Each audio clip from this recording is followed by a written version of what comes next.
Le plus gros défi dans la manifestation, ça va être de ne pas succomber à ce que tu vois.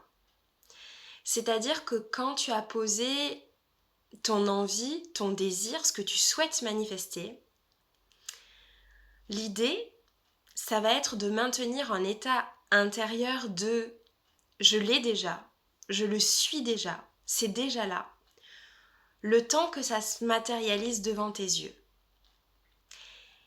Et entre le moment où tu poses ton intention de manifestation et le moment où ça se matérialise, il y a un temps.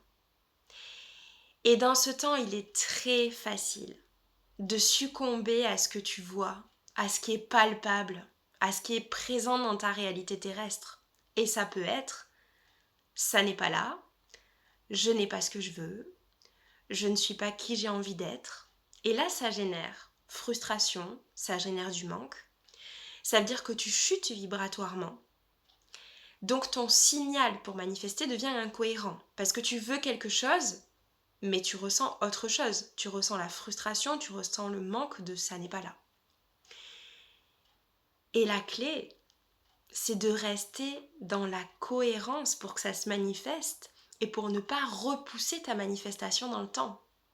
Et pour rester dans la cohérence, entre le temps où tu poses ton intention et le temps où ça se matérialise, tu te dois de rester dans un état de confiance, dans un état d'amour, dans un état de foi, détaché de ce que tu peux voir dans ta réalité d'aujourd'hui. Parce que ce que tu vois dans ta réalité d'aujourd'hui, c'est ce que tu as créé avec ton état potentiellement de manque hier.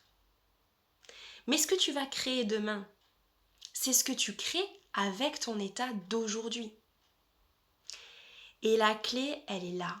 Elle est dans la cohérence, elle est dans le fait de ne pas se laisser illusionner par ce que tu vois.